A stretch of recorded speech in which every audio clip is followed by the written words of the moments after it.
Good morning, Your Majesties. Welcome back to my YouTube channel. For those of you that are new here, welcome to my YouTube channel and happy day 15 of Pre-Hallowed Princess. I know at the end of yesterday's video I said I will see you guys tomorrow for day 16 of Pre-Hallowed Princess, but I meant to say day 15. So I apologize for that confusion. So we are going to read some more scary stories. Okay, so this one is called the Tinder date. Okay. I went on a Tinder date a couple of years ago. Everything started out relatively normal. We met at a nice downtown restaurant for dinner. She was even prettier in person, and the conversation was following. However, it didn't take long for me to realize she was a super private person. For example, she would not tell me her last name, where she worked, or say anything about her family. She made it clear that she was protecting herself, and honestly, I don't blame her. I shrugged it off, and the date continued. She took great interest, in fact, that I was in seminary studying to be a pastor. That was nice because usually that's a deal breaker for most women, at least in my experience. Towards the end of our meal, she confessed something to me. "I have to tell you something," she said. "But please don't think I'm crazy." I braced myself for whatever she was about to say. She explained that she recently moved into a new apartment. She lived alone, which was also a new thing. Though she couldn't put her finger on it, she was convinced there was a presence of a sinister and paranormal nature of her in her apartment. She had hardly slept since she moved in because she was plagued with constant nightmares and strange occurrence. I could see the fear and exhaustion in her eyes. She seemed quite sincere. I can tell you're a good guy," she said. She elaborated that I seemed trustworthy and had a calming presence. "I know how this sounds, but would you please come home with me tonight? Honestly, I'm just scared to go back there alone." I was really taken aback by this.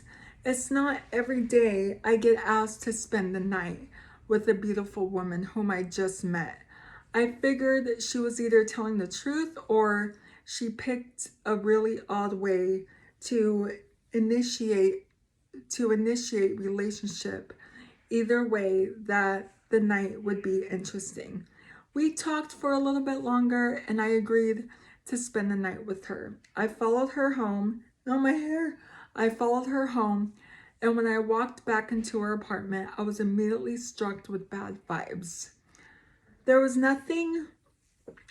something ominous about that place. I didn't want to freak her out, so I kept these feelings to myself.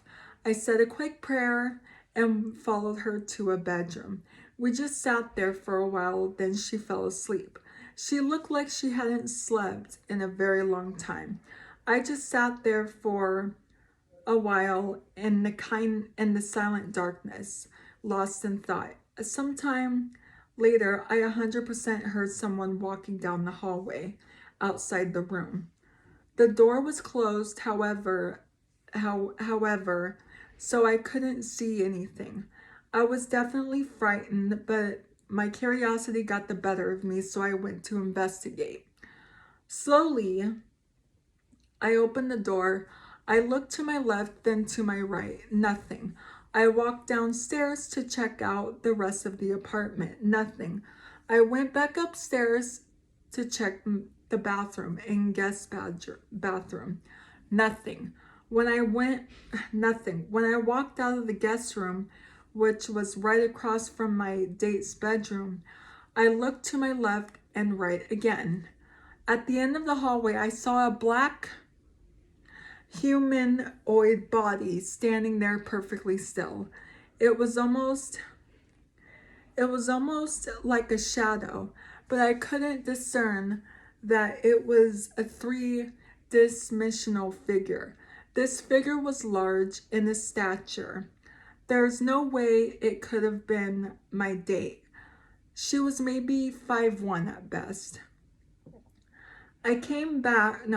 I ran back into my date's bedroom. To my horror, she wasn't in bed where I left her. I called out her name, but there was no response. I had just walked through the entire apartment, so it literally made no sense to me that she wasn't there. The bed was low to the ground, so she couldn't be under it.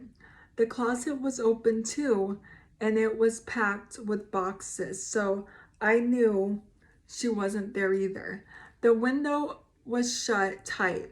Plus, it was a second story. It was as if she vanished. I grabbed my wallet, keys, and cell phone and ran out of the apartment in nothing but my underwear. The shadowy figure was gone. I jumped in my car and sped away. I never heard from her again. Her Tinder profile was deleted the next day, and she never responded to any of my texts. Till this day, I have no idea what the F happened that night. I also never went back to her apartment, mostly because I'm horrible with directions and she lived in the next town over. This was easily one of the most terrifying, expectable things I've ever experienced. Yeah, that is creepy. This is why I don't do dating, because you hear stuff like this, and well, I don't know if you hear stuff like this, but like you guys watch murder shows, right? Like you hear stuff like that all the time, and it just never ends well. So anyway, that is going to be it for today's video. So happy day 15 of Pre-Hallowed Princess. I will see you guys tomorrow for day 16 of Pre-Hallowed Princess. So if you're new here, hi, I'm Princess Peyton. Hit the red button to become your majesty and hit the bell notification so you're notified every time I upload a video. And I love you guys so much. You guys are the best human beings ever made. And you're the king of my heart in the song lyrics of Taylor Swift. Now, see you guys in tomorrow's video for day 16. So I love you guys so much. I will see you guys tomorrow. Okay, love you. Bye. Mwah.